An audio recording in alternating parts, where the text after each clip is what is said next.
Member for Western Arctic has 12 minutes left to conclude his remarks.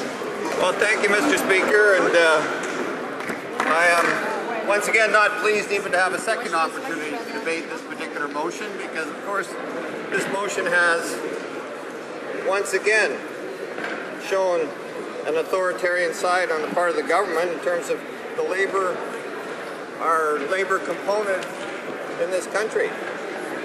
And the government, Mr. Speaker, has come up with basically two arguments that I've seen why they should justify this action at this time, the work stoppage action.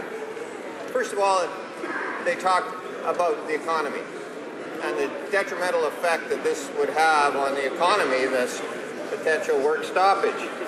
And the Minister of Labour herself referred to a figure of $22.4 million per week lost to the Canadian economy if this strike went ahead. So this is the figures that the government has presented us with, to deal with, to understand the nature of the effect on the economy. Well, Mr. Speaker, $22.4 million per week amounts to less than 0.9% of 0.01% of the economy of this country. 22 million is really not a very large figure when you consider the economy of our country at $1.3 trillion per year. So we have a situation where the Labour Minister has indicated that this loss to the economy is greater than the loss of the values that we have established in this country for collective bargaining, and has made that determination based on those numbers. And I find that to be very, very misleading as far as its impact on the economy and the need to move ahead with this thing. This bill, this closure, this work, this stoppage of work action by both the company and the union involved with Air Canada. Mr. Speaker,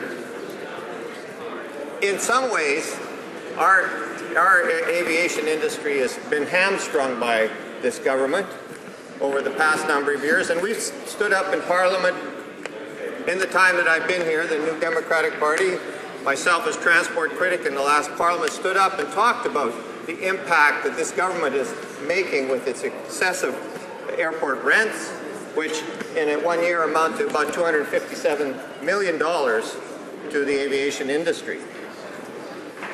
The air travelers' security charge amounts to $394 million up against our Canadian companies. Fuel taxes, $40 million. Total of $748 million is levied against the industry. Now, Mr. Speaker, this industry has to compete worldwide. It has to compete with American domestic carriers, with airports located near our borders. The industry is under pressure. Of course, it's trying to cut back on its labor component. Let's look at the labor component in this as well. According to Transport Canada, air carrier cost breakdowns are labor amounts to 17% of the cost of aviation transport in Canada. Fuel is 32%, airport fees are 10%. 10% of the cost. Capital cost 9.6%, purchase services 5.6%, and other is 24%. So what we can see here is that in reality, the problems with our aviation industry come back to the costs that they have to bear from this government and previous governments who have set up our airports as cash cows. So where do they come back to? They come back to labor. They come back to the labor component as the way to reduce their costs. They can't do it with fuel. Fuel is internationally regulated in a market cost. Other costs are also not subject to change. So where do they look for savings? They look for it in labor. And our unions stand up. So what we have is a situation where unions are standing up for their employees, government sitting back, collecting huge sums of money off of the aviation industry, and the industry is in the middle. So that is not a good situation. What has the federal government done about that? Its response over and over again is, we don't care. We don't care. We're not worried about the aviation industry. But when it comes to the unions standing up for their workers, that's a different matter. When it comes to the money that we collect from the aviation industry, we'll just keep on doing exactly that. Mr. Speaker, when we look at this situation that we're facing today, we're looking at a government that is becoming increasingly authoritarian in its behavior. It now considers this to be just part of the routine to apply back-to-work legislation. It considers it just part of the routine to reduce the debate that takes place in this House of Commons. Quite quickly over the last year, it's moved more and more towards this authoritarian type behavior. It's happy with it. Where it will lead us in the future, it remains to be seen. But it will not lead us in a direction that is going to be acceptable to Canadians, and we'll see that over time. This type of action that's been taken today is an anathema to everyone that believes in Canadian values of collective bargaining, the right of workers, and the right of democratic discourse in this House of Commons. So what we see is this bill takes a shot at a lot of us. And yes, we are standing up. And we will continue to stand up on this side against those types of actions. The minister has not proven her case. She hasn't taken the time. One statistic in her speech about how this is impacting on the economy. That's all she provides to us. That's the analysis that she expects us to buy and live with this type of legislation. The other interesting subject that was brought up was the impact on northern and isolated communities with the work stoppage at Air Canada. Well, Mr. Speaker, Air Canada is hardly a major influence in the aviation industry in northern Canada. There are a couple of flights to Yellowknife, there's a couple of flights to Whitehorse. Both of those locations are well serviced by experienced northern airlines that provide regular service to southern destinations and also provide service right through the whole of the north of Canada. These are good airlines. They're working hard to provide the service that Air Canada is not providing there and will not provide there. So what we have is a situation where if the strike goes ahead, if the work stoppage was to go ahead, there would be no impact on northern communities. Northern communities don't see Air Canada as an essential service, and for the government to even suggest that is completely wrong. Mr. Speaker, we're going to go through this exercise here today and tonight, and we'll end up with another work stoppage, back-to-work legislation that will be enforced by this government. This is a situation that is intolerable, but is a situation that we'll have to endure for a while yet. But sooner or later, the Canadian population will wake up to what is going on here. And I can assure you, Mr. Speaker, that when they do, this government will suffer the consequences. Thank you very much.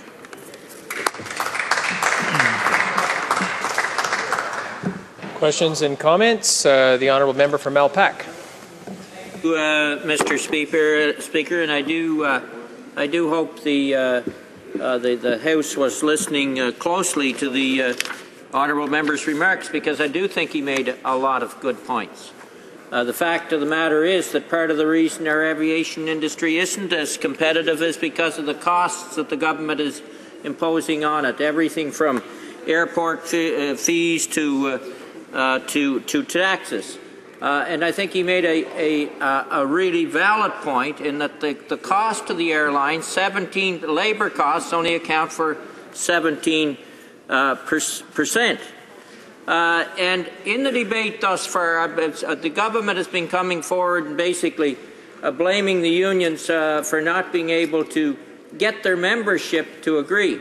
And I'm of the view, Mr. Speaker, that yes, the labour union itself did the negotiations. They thought they had a deal because they know how this government operates by trying to impose its will and their policy is always going to back to work legislation. So there's a certain amount of fear there. But the membership of the union, which is democracy in and of itself, said no, because they see the consequences on their families, on their communities, by what this government is constantly doing by taking the side of management. So my question to the member is, does this member see that this is just more of the same old process where the government has signalled to labour unions, to workers everywhere, that they're coming down on the side of management, they're imposing their will and their fear on Canadians, and as a result, we're getting these kinds of labour disputes and forced legislation back to work? The honourable member for Western Arctic. Well, I couldn't agree with my honourable colleague more that this is the situation that faces us. Even, you know, we've all recognized that the Air Canada work stoppage movement that was projected by the company was probably just simply a ruse based on their understanding of what this government was planning to do. So it could take some of the heat off of this government for its anti-labour position. And I think that's quite clear. It doesn't take a lot of thought to come to that conclusion. This government is one that is creating a new society for Canadians, one in which workers' rights are severely limited, and that the ability of corporations to enter into arrangements that better suit them is their primary objective. This is a corporate government. This is a government that sees the corporations as the most important segment of the society, and that's what they're going to do over and over again, and that's the way they play this game. Questions and comments? The honourable member for Prince George Peace River. Yes, I'd just like to thank the honourable member for his statement, but just wanted him to clarify one thing that he said. He said that the work stoppage would have no effect on Canadians. I believe that's what he said, or no effect on Northern Canadians. Well, I'm from a northern riding in northern BC. It's almost exclusively serviced by Air Canada. So could you please clarify your statement of having no effect on Canadians? The honourable member for the Western Arctic. Well, I can remember my travels through northern BC last year on Central Mountain Air, which was an excellent carrier that provided service from Edmonton and from other locations in Alberta through northern BC. So I'd say that in most cases, most of northern Canada is covered by secondary carriers in a good fashion. Those are available to people for their use in a time of difficult situation as such. We're certainly not going to be in the situation where the need for vaccination is not going to be able to move around the country because of the lack of service by Air Canada, as suggested by the member from Simcoe Grey yesterday. No, the issues around northern aviation are such that I think any rational look at the industry would say there are alternatives to Air Canada available at all times. Questions and comments? The honourable member for Gaspésie-Île-de-la-Madeleine. Thank you, Mr. Speaker. I come from a rural riding as well, and certainly I find that Air Canada's main role in where I live is to be predators for the other airlines that actually do give proper service. The only place where Air Canada serves is the slightly profitable runs, and it makes the rest of the riding very difficult to service by other airlines. They have to increase their prices exponentially. So I'm wondering, how is it that if what the member thinks about the government presenting bills like of this nature, how exactly does it help the average Canadian to protect a company who seems to have predatory practices to keep any competition out of the market? The honourable member for Western Arctic. Well, your description, the description that the honourable member makes about Air Canada can be applied to both Yellowknife and Whitehorse, where I'm sure that the people that live there will tell you that that airline has come in, provides limited service to the major centres. The airlines like First Air, Canadian North, Air North, those that provide service to many small communities throughout the North, that is absolutely essential to the development of Northern Canada, find themselves at a disadvantage dealing with their main market area because of the presence of Air Canada and to a lesser extent WestJet. Questions and comments? The honourable member for Cape Breton-Canso. Thank you very much, Mr. Speaker. And I guess the question begs: every Canadian, anybody that's you see in the airports from time to time, and as MPs, we all spend a fair amount of time in airport lobbies, and everybody has a pet grievance with Air Canada, I'm sure.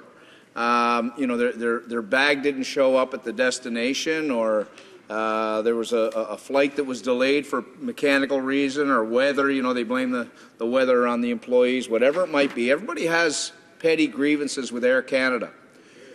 But I think, Mr. Speaker, and I ask whether or not my colleague agrees with this, the fact that 10 years ago, when Air Canada had filed for bankruptcy, and the employees of that company took rollbacks that they haven't recovered from yet. They haven't recouped the same amount of wages back from when they took rollbacks 10 years ago. Now that accrues to $2 billion in wages over that 10-year period. Does he not think that the employees of Air Canada, does he not think Canadians would think that it's time that the employees of Air Canada deserve to be treated fairly? If there was ever a time, they did their part to help this airline. They did their part.